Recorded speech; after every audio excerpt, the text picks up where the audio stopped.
equipped. FNS, the attention is to be the best. Not just sports, every box we check. Whatever topic we address. No such thing as putting us in the test. We not compromised. Guess you could say we selfish in that sense. Good morning. Welcome to another episode of Jay's Sideline, man. Coming to y'all this Thursday morning.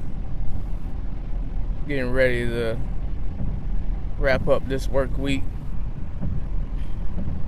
Shout out to the FNS family. Matt, Louisa, and my wife Andrea. Freeze Corner, Wives Unscripted, and of course the FNS podcast. Coming to y'all this morning, man. What's going on right now with NFL combines and stuff. And, you know, one of the reports came out about one of the plays in the NFL. The Green Bay Packers, I think they put in a request to the league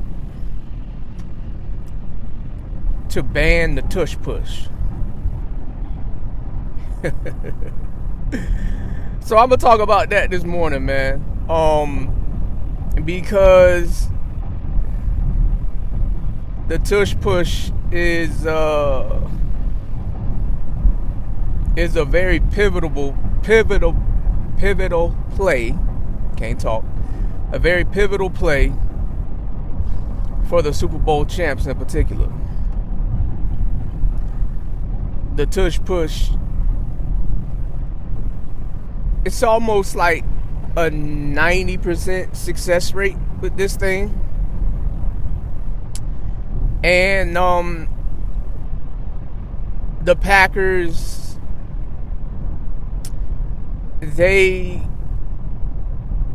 were the ones that put this in. I didn't see this particularly coming from them,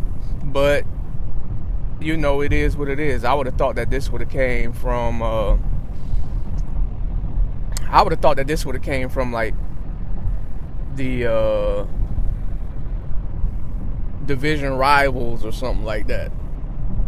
But all in all, the Tush push. This is a play where the Eagles would line up in what would look almost very similar to a quarterback kneel formation. But it's tight with the offensive line. Their heads are down as opposed to their heads being up on normal offensive plays. And the quarterback right on the center with the running back and probably, I think it's like a tight end or another running back there behind the quarterback.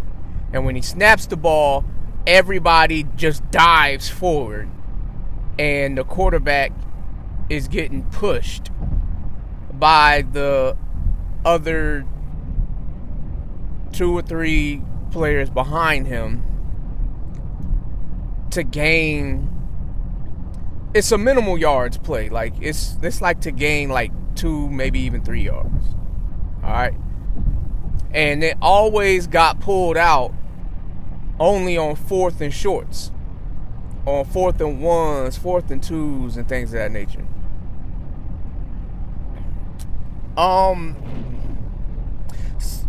Some people feel like this play gives an unfair advantage to the offense. Some people feel like it's still 11 versus 11. Would the NFL really ban this? I don't believe so. At least not right now. I don't believe so. I think there's only 2 reasons why a tush push would get banned by the NFL. First reason would be for player safety. Because the NFL, they've been trying to be like more conscious of player safety lately, especially with all the things with like the CTE, concussions and whatnot. They've been trying to, do that. Now, that's not because they really care about the players' health.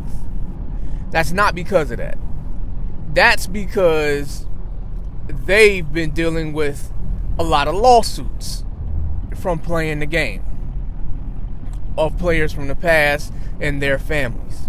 If you ever seen Concussion, you know what I'm talking about. The movie with Will Smith. If you haven't seen it, strongly recommend you go watch it, because it's based on actual events that happened regarding the doctor that discovered CTE and how the NFL fought against him and his supporters, because the whole thing that the doctor was after was to let the players know that this is something that can happen to them if they play this game leading with their head and things of that nature, whatnot. So through the course of history, they used to have these longer careers, but then players, when they would retire and whatnot, they would be killing themselves, threatening their families and things of that nature. And that caused the NFL to deal with X amount of lawsuits. And they tried to lie and cover it up and say that, football doesn't cause CTE, when all the scientific evidence was pointing towards the fact that it does. So them being forced to look after CTE is only their way of saying we're trying not to get sued anymore. That's all that is. They're not saying that they really care about these players and they want them to live long lives and enjoy their families. They're not caring about that. They're only caring about their pockets. At least that's my opinion. That's what everything that I've seen tells me. All right? So when we think about this tush push, it will have to have some sort of effect like how CTE does. Is it possible that this could long term? Yeah. Because, like I said, the offensive linemen, they got their head down and they're leading with their head charging forward. Same thing with the defensive linemen. When they're trying to stop it, they're getting down just as low as the offensive lineman is, leading with their head. And on the snap, they're just ramming right into each other. So I could see that being a cause of some sort of CTE down the road. You ain't going to see it right now, most likely. I don't know if you will, if you won't. But I don't think you would see it right now. Like, CTE is not something that happens, for the most part, right away. It has to be the same thing happening over the course of time.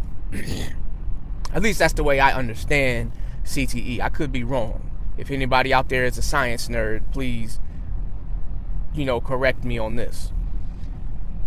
But that's one of the ways that I see the NFL, stepping in and banning this play. The other way is the fact that the NFL is an entertainment-based business. Entertainment. They want to put on a show for the people to watch. And outside of the Philadelphia Eagles and maybe even the Buffalo Bills,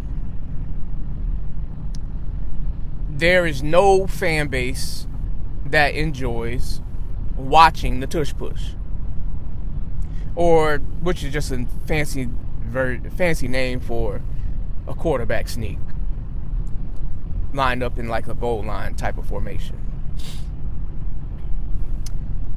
That is one of those things where it's not fun to watch. It doesn't display anybody's real skill. It just displays one, timing, how they can operate as one unit at the same time to get a proper push to go forward for just a couple of yards. Because you don't see nobody breaking no tackles on the tush push. You don't see nobody having to run fast on it. I mean, that's literally just gaining leverage and momentum before the defensive line does. It doesn't necessarily mean that you are stronger than they are. It just means that you get the first jump because they're not essentially, charging at you exactly when you're charging at them. And that's something that people feel, some people that I've talked to, at least personally, that they feel like it's not fair.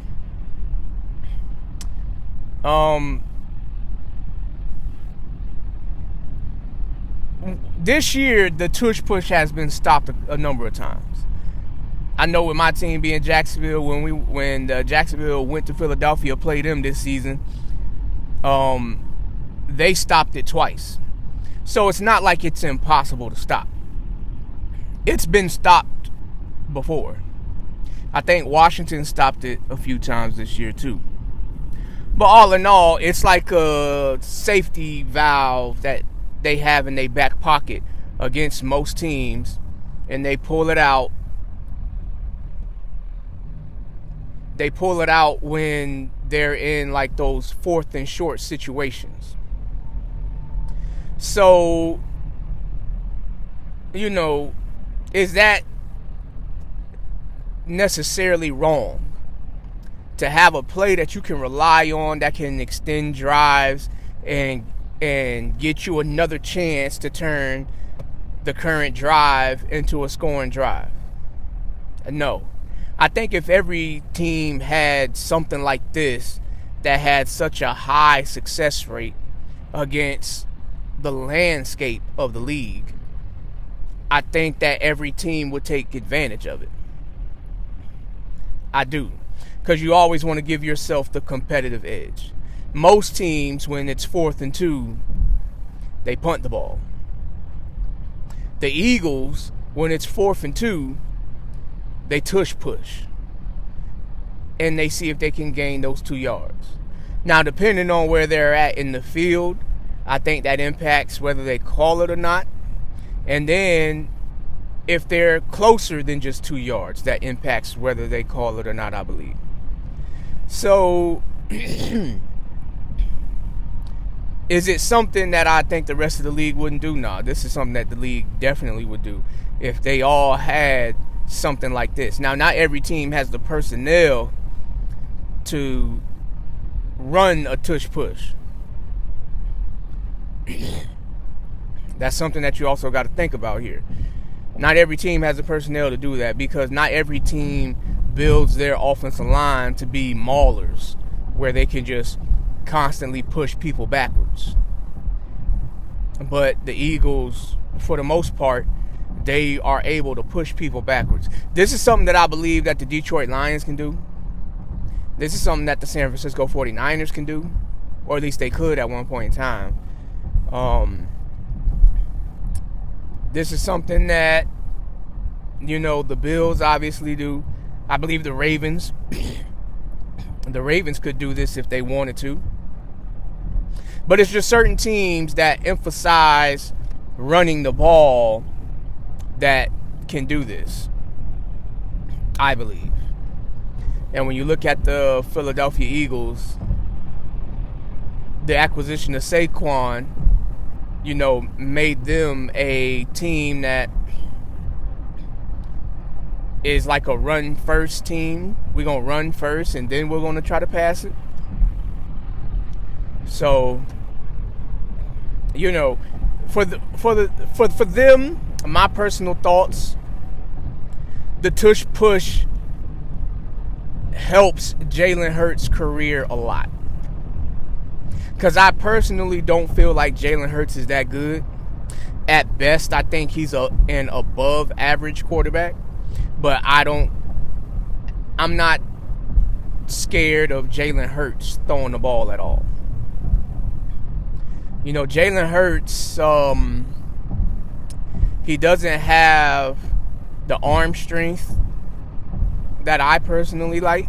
So a lot of his throws need to be well timed and they need to be accurate, which is a lot of times, well, he's not consistent at either one of them. He can have moments where he can be right on time and very accurate with the ball. Like I referred to it when I covered the Super Bowl. But that touchdown throw to Devontae Smith was like a perfect example of timing and accuracy for him. Now, he also has a number of plays throughout his career where his accuracy is off. And he'll throw it high or throw it low, throw an uncatchable ball where the receivers have to contort their body a certain way to get it. So it's not unusual for him to not be able to make a throw in certain situations. So I think for him personally, the tush push really helps him out because it extends the drive, gives him more chances to get it right. Because if they didn't have the tush push in their back pocket, all of those times that they've called, like, they would have to call the game completely different. 4th and 2, they would be punting, which would open the door for the other team to score, which could either take the lead, extend the lead, and take the running game out of the play calling options depending on where you at in the football game. Now, another reason why they can do this so successful is because Jalen Hurts himself can squat like 600 pounds. So he's a strong guy when it comes to that. Like I said, though, I don't think he's the greatest quarterback at doing traditional quarterback stuff. I don't feel that way about him. And, you know, I feel like another thing that benefits him right now is that he is surrounded by some of the top talent in this league at every position. Saquon Barkley, the best running back in the league, in my opinion. Then you got A.J. Brown and Devontae Smith, which is probably a top 5 wide receiver tandem in this league. And then you got Dallas Goedert, who, when healthy, could potentially be a top 5, top 8 tight end in this league. So, I mean, he's not like he's like out there doing this by himself. Like, he has a lot of talent to go around. It's almost, for him, it's almost like playing at Alabama again. You know, Philly has probably the best offensive line in the league, right? That sounds like playing for Alabama. That sounds like playing for Alabama. Because when he was at Alabama, you got to remember, he had the most physical line in the league, a running game, and some of the top receivers in the country to throw the ball to. He's in the same exact situation. The only difference is Jalen Hurts, when he runs up against teams that have the same thing that he has at his disposal, then that's when you see the differences in talent really get displayed. Because on top of the offense that he's used to being around, the defense that he's used to having is used to constantly giving him opportunities. And so when you take that thought from Alabama all the way to Philly, because we have an example of this. When Georgia and Alabama played against each other a few years ago for the national championship, Jalen Hurts was the starting quarterback for that team. But then, when they were struggling to score, Nick Saban made the choice of benching Jalen Hurts and starting Tua Tagovailoa, who is a better, at the time, and he still very well may be, a better quarterback than Jalen Hurts. And he leads them to a win for the national title. So Jalen Hurts got benched in the biggest game in the country, lost his job to a freshman, which is something that is like, that's like a you don't ever lose your job to a freshman kind of deal when it comes to college, especially when you're an upperclassman. But not only does he lose his job, he doesn't even stay on the team because Tua completely takes his team over and he's like, yeah, this is my team now, pretty much. And Jalen Hurts goes to Oklahoma.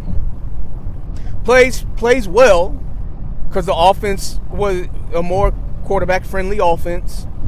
A whole lot of quarterbacks put up a lot of good numbers over there in that offense. But he doesn't win.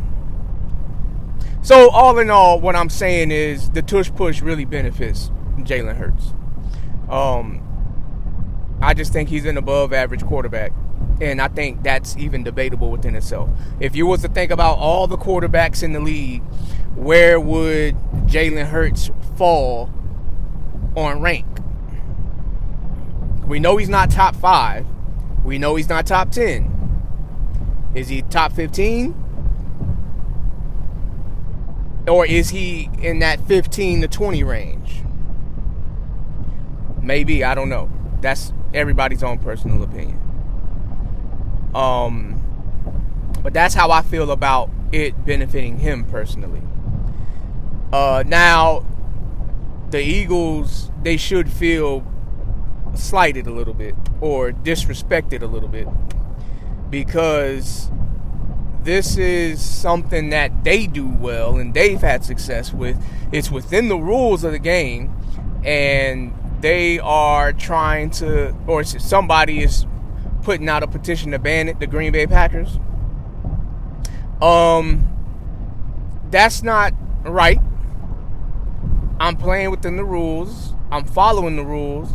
I found something that really works well for me, and I use it to my advantage to win football games. Now, I don't think Nick Sirianni is the greatest coach in the world, but that general manager over there is probably one of the best general managers in the league. And when you are able to put something together that can be consistently successful like that, to have the league look at it and say, or the potential of the league looking at it and saying, we're going to ban this. It's almost like I'm personally just trying to stop you from winning. I don't like you winning, so I'm going to stop you from winning. I'm going to stop you from winning. Or I'm going to make it harder for you to win. This could be on some like the NBA when the way they treated Wilt Chamberlain type of stuff. You know? So that's not right or fair to them. And you know, they gonna continue to be who they are until the league makes it illegal, if they ever make it illegal. But that's not fair to them. That's not fair to them.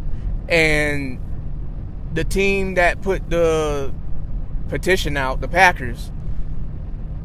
I mean, that's a good team that's going to probably be in the playoffs for the next however many years because, they got talent themselves. But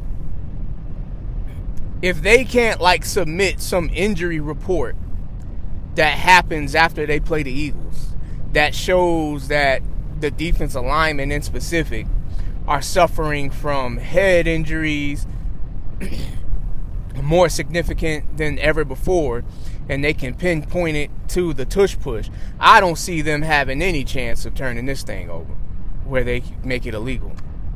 But it's just one of those things where you make yourself look like a sissy.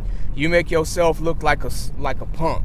Like, you don't want to beat them with the way things are. You want them to change things so you can beat them. And, that makes you look soft. You look real soft doing stuff like that. I'm not a fan of tactics like this. At the end of the day, this should mean that everybody, at least in the NFC, should have a couple of big guys that just don't fall backwards on their roster. So this pretty much creates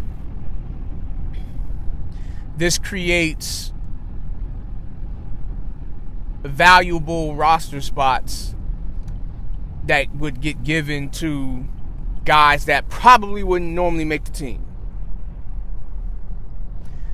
They probably wouldn't even make the team. But he would be valuable in these moments just because of his personal size and ability to not go backwards and be able to have success defending against the tush push. Now, we have seen Philly come up with other stuff. We have seen them come up with other stuff to defend against people loading up in the middle to be more creative, which is a smart thing to do. You should have more things in your back pocket for things that are very successful. You should have multiple things that you can do for that. But, I'm not a fan of just pointing the finger at one team that's being very successful because of their ability to have success. But one thing that I will say about that is this, though, because you got to look at it from both sides. The league has continued to change the rules in favor of an offensive show. They have continued to change the rules over and over in favor for an offensive show. They want to see offenses score 30-plus points a game. Because when you score 30-plus points a game, that means wide receivers are making some crazy catches, running backs are making some crazy runs and whatnot. For the most part, that's what that normally means. And they want that show to be on display because they want fans to keep their interest in watching the sport. So in efforts to do that, you keep changing the ability to play defense, and you're making it harder and harder and harder because now defenses can't do what they used to do in order to defeat offenses. And they were within the legal rights of the rules of the game at that point in time. So it's kind of like you're saying that it's unfair treatment because you're doing everything that you can to allow the offense to be effective, but you're taking away my ability to be effective, making it harder for me. So I'm not a fan personally of the rules changes like that. The only time that I really become like, okay, well, I can't really argue with this is when it's about players' health. because I do believe that players should be able to live long lives after they've played the sport and made you millions and earned millions themselves, have families and be able to take. I do believe that that should exist.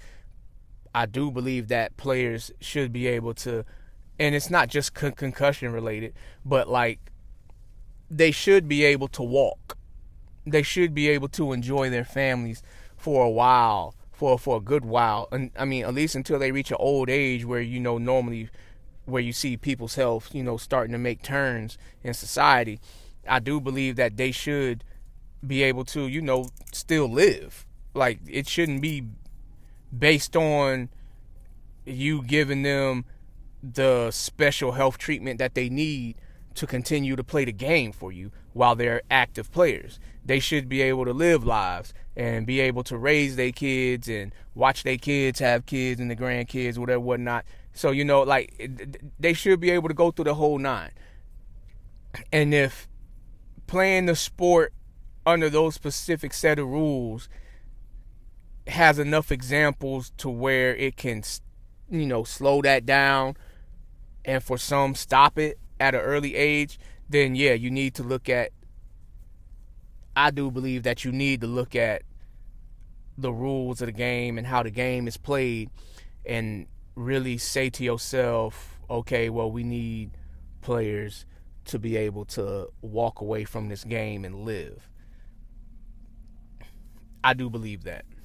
But that is not something that I really think that the league cares about. I don't think that they care about that. But that's just my thoughts on the Tush Push, man, because I know that was a subject for me and some of my other friends in group chats, and we talked about it. And so the Tush Push, should it be banned? Right now, probably not. But like I said, to reiterate, only two reasons why I see it, where I see it can be a possibility, is if it becomes a health problem for players, and if enough fans and organizations complain about it, and it would mainly be because it's not entertaining to watch. Because this is an entertainment-based business, they need to keep the ones that buy the tickets interested. So that's all I got this morning. Look out for more stuff coming this weekend, potentially, with the whole FNS family. But y'all be easy, man. Have a good one. Peace. What up, Josh? Finally here. FNS Podcast. We here. Yo, check. We coming for that finally here. Yo, listen, coming for that top spot. We talking real quick.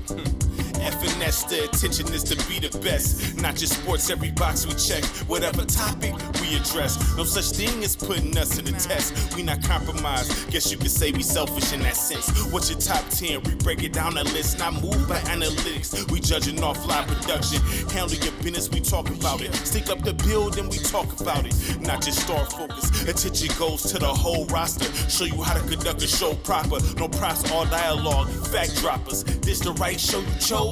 Keep you in the know and never move the goalpost. We gonna cover off the court, off the field we covering situation. We'll talk about players that got themselves in some situations. FNS, we covering it.